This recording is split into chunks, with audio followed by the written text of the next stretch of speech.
How does LeBron go about winning over fans in LA? Because obviously you did it in a market like New York. I think you have to win.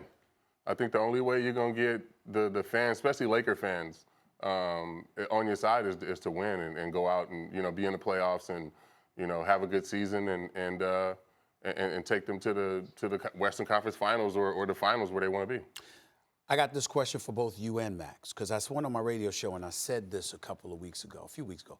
I actually think that LeBron made a mistake in this regard. He goes to L.A.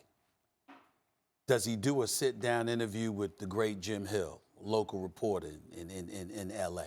No. He just did it, but he didn't do it at the beginning of the season when he first arrived. Does he sit down with Bill Plaschke, the voice of the L.A. in the L.A. Times? No. Does he do that with Brad Turner? No. Does he do it with these guys? And I'm saying you gave the impression in some people's eyes that you were there for something other than basketball, as opposed to more than just basketball. You see what I'm saying? In other words, now I think personally it's ridiculous. LeBron averaging 27 a game, he does what he does. So he's earned the right to diversify his portfolio the way he obviously has.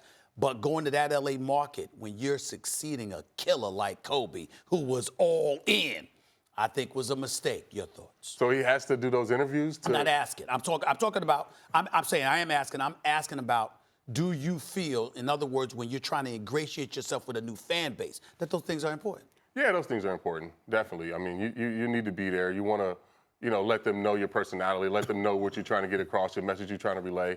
So, yeah, it would have been good to get that across at the beginning.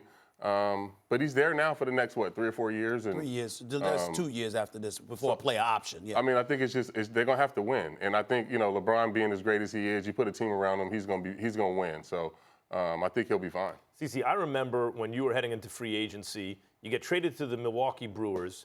You not only let them abuse your arm, you asked for them to abuse your arm in pursuit of a World Series. I could not believe it. I thought, whoa. Like, as a Yankees fan, I'd like to get him, but then again, he's going to hurt himself the way he's doing it. Then you get to the Yankees, and to Molly and Steven's point of their question, you totally integrated yourself with the team, and as Stephen A says, ingratiated yourself to your teammates in the sense, by you take them out to ball games and take them out to dinner, and it was so obvious that you wanted to be a part of the team, that you, even though you signed a $160 million, whatever it was, contract, you wanted to be a part of the team. New York loves you for that. You leave a playoff pursuit for personal issues. No one says a word negative. They still love CC because of the way you came in. LeBron, to Stephen A's point, seems to have misplayed that early step. Mm-hmm. What can he do now to kind of win over the fan base? I don't think that, like I said, I don't think there's really anything he can do now. I mean, especially coming off the season where they didn't make the playoffs. You had all these high expectations. You got Magic leaving. Everything's kind of crazy right now. They didn't get Anthony Davis.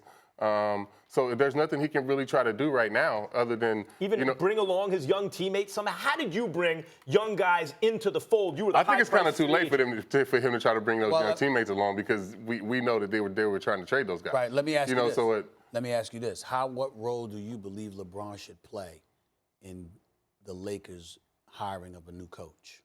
I think he should play a huge role in it. I think the Lakers right now, for these next 3 years or whatever LeBron's there, they need to just make the team around him.